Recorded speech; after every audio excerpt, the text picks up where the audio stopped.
Hello and welcome to Fast and Factual. My name is Utsav Parekh and here are the top stories of the day.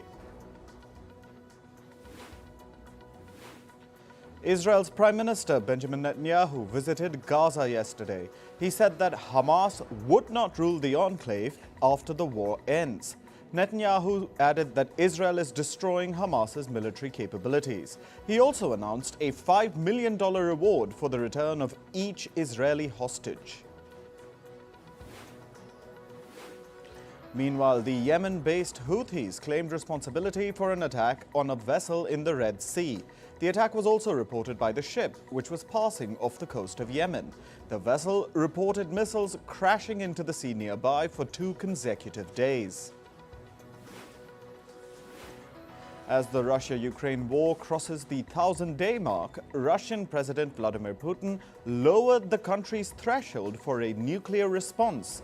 Russia's new doctrine allows for a nuclear response to a conventional attack. It allows for the usage of nukes against non-nuclear states which are backed by atomic powers. The decision was criticized by the West. Ukraine struck a Russian military facility about 110 kilometers inside the country. Ukraine hit it using the American long-range Army Tactical Missile System, or the ATACMS. The strike came after America gave permission to use its weapons inside Russian territory. Moscow said it had shot down 5 of the 6 missiles that were fired. However, the missile debris caused a fire at the facility, which was located in the Bryansk region. Ukraine marks 1,000 days of war with Russia with thousands of candles. The capital Kyiv, residents gathered there at the Motherland Monument to pray and mourn for the lives of those who were lost. The U.S. Embassy in Kyiv has been closed over a threat. The U.S. State Department has warned its mission in Kyiv of a potential air attack. Embassy employees have been instructed to take shelter. An advisory has also been issued for American citizens in Kyiv. U.S. President-elect Donald Trump has picked a Wall Street executive called Howard Lutnick as the Commerce Department head. Television personality and surgeon Dr. Mehmet Oz has been nominated as Health Department head, while Linda McMahon was named Education Secretary.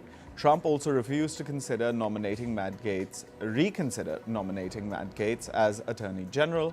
Some Republicans have objected to Gaetz's name after he was accused of sexual assault.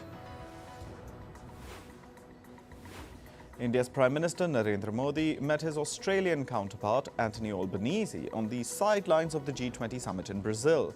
The two leaders launched a renewable energy partnership to boost investment in clean energy sectors.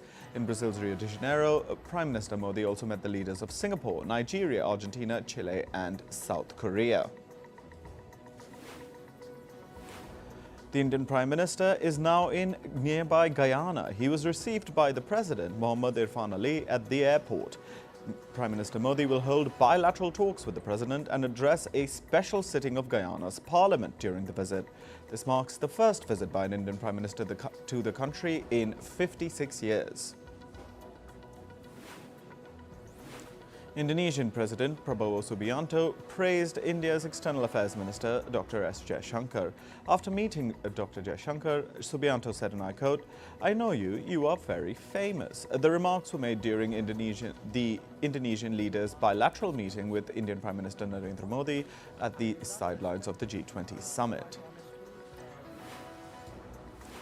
India and China have agreed to discuss resuming direct flights between the two countries. The resumption of the pilgrimage, the Kailash Mansarovar Yatra, is also on the cards. This comes as India's External Affairs Minister Dr. S. Jaishankar met his Chinese counterpart Wang Yi at the sidelines of the G20 summit. In India, the people of the state of Maharashtra are casting their votes in the assembly election. The citizens of the state will elect the 288 members of the state assembly.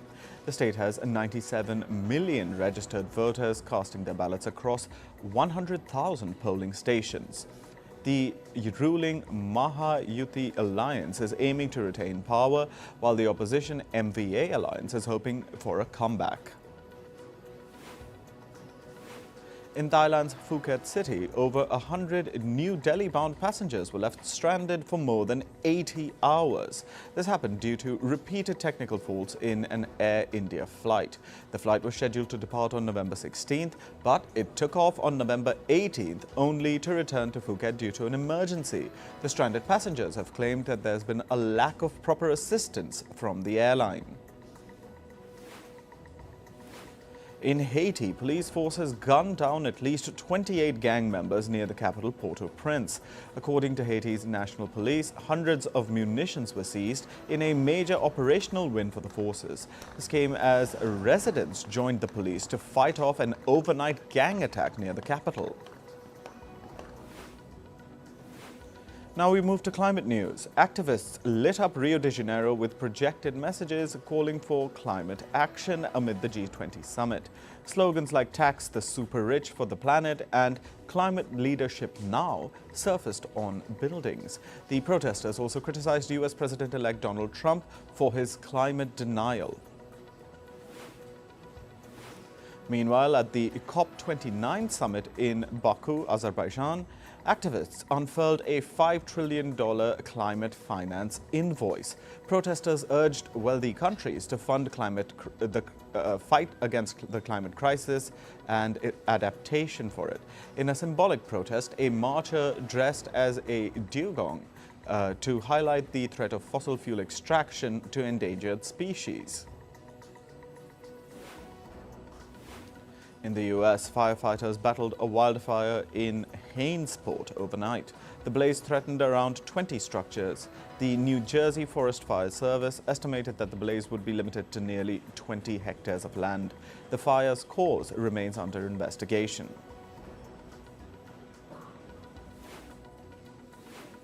A powerful bomb cyclone has hit the northwestern region of the U.S.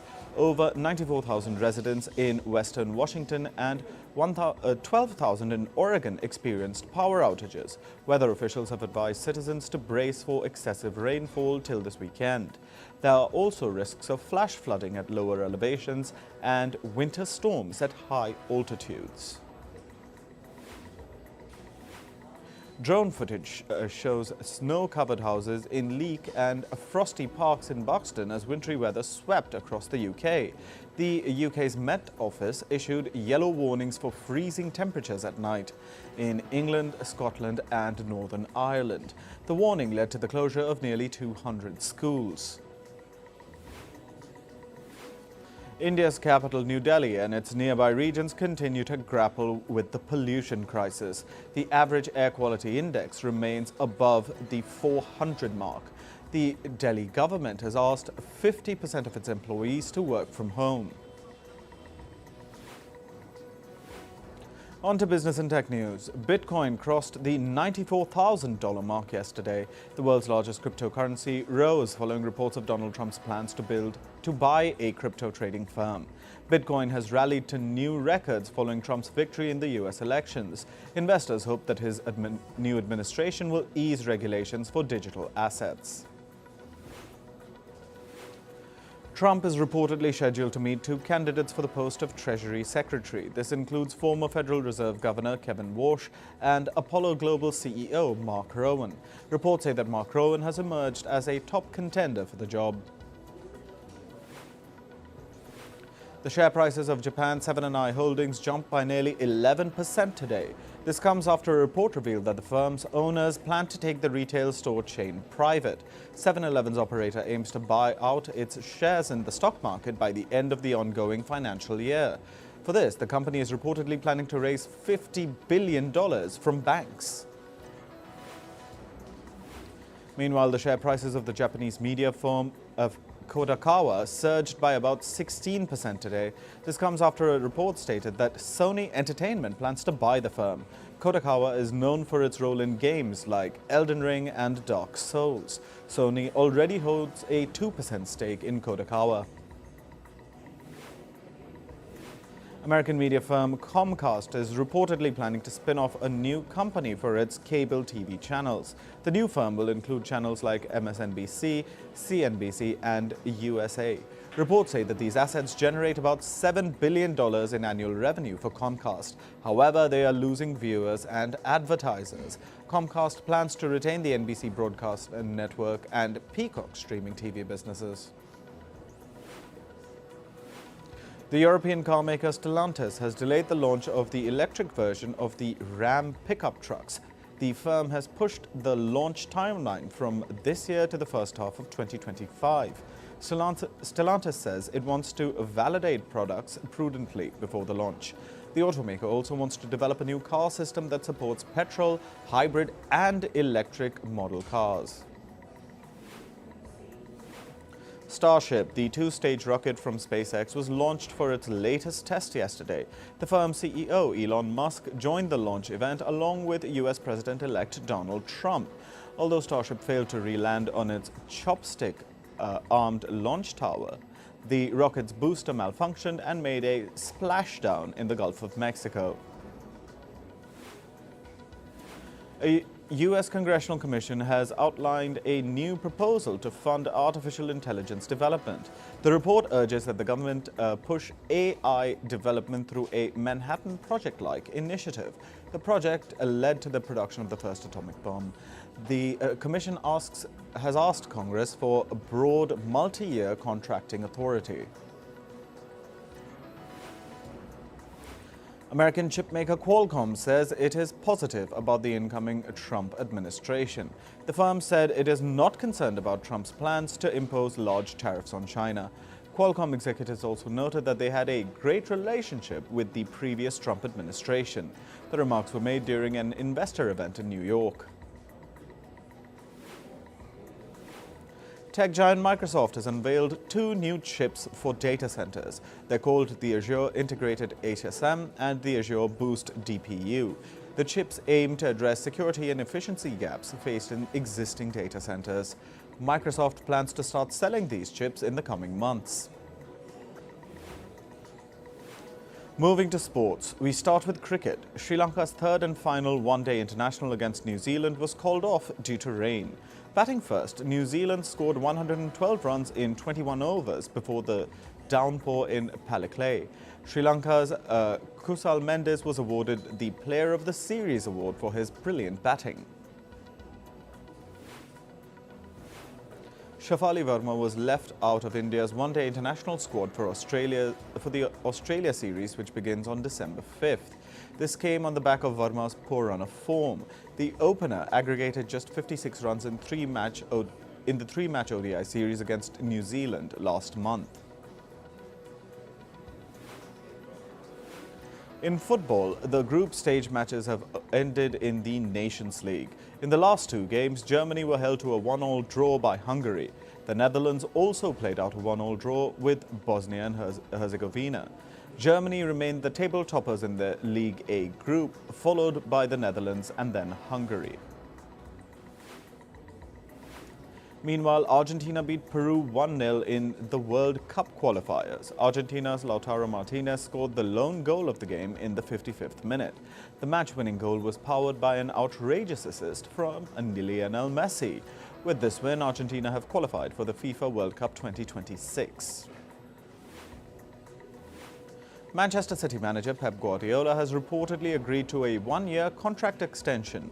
The 53-year-old Spaniard joined Manchester City in 2016.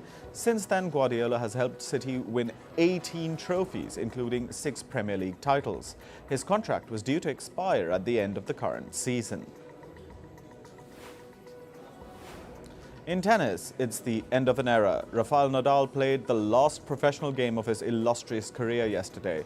Nadal lost 4-6, 4-6 to a Dutch player in the Davis Cup quarter-final in Spain's Carpena Arena.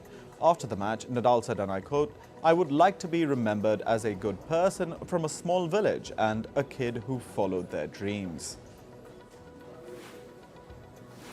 After the match, Rafael Nadal broke down into tears as a video montage of his iconic career was played. The montage included tributes from tennis stars including Roger Federer, Serena Williams, Andy Murray and Novak Djokovic. Meanwhile, Nadal's silhouette was projected near the Eiffel Tower in Paris to commemorate his career. In badminton, India's Anupama Upadhyay pulled off a stunning upset in the first round of the China Masters. The world number 50 Upadhyay beat world number 15 Benwen Jiang of the United States. The 19-year-old Indian beat the US shuttler 21-17, 8-21, 22-20. The match lasted 48 minutes. In hockey, India advanced to the final of the Women's Asian Champions Trophy. This came as the hosts beat Japan 2-0 in the semi-final yesterday. Navneet Kaur translated a penalty stroke into the goal in the 48th minute. Lalrem Sayami added her name to the score sheet shortly after. India will face China in the tournament's final later today. In Formula One, the F1 Academy unveiled its 2025 schedule. The 7-round schedule will feature races in China, Canada, Saudi Arabia, the United States, the Netherlands and Singapore. The 2025 F1 season is scheduled to open in March in China's Shanghai. The season will end in Las Vegas in November 2025. In entertainment news, Oscar-winning Indian musician A.R. Rahman has announced a separation from his wife Saira Banu. They were married for 29 years. In an emotional message on social media, Rahman wrote that he hoped that he would complete 30 years with his wife. The Grammy Award winner called this phase a fragile chapter of his life. Beyoncé's mother has responded to the claims of the singer being paid nearly $10 million for appearing in Kamala Harris's rally. Tina Noel set the record straight, saying that the rumors are not true. Celebrities like Oprah Winfrey, Megan Thee Stallion and Cardi B have also faced similar accusations. South Korean singer Lisa has announced her debut solo album. It's titled Alter Ego. The album will be released on the 28th of February. She took to social media to share the project's cover art, which features the singer with spiky black nails.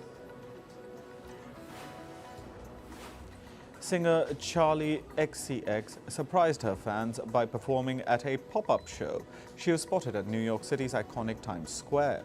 The singer performed songs from her Brat album. She closed her set with the remix tracks from her album 365 and Guess.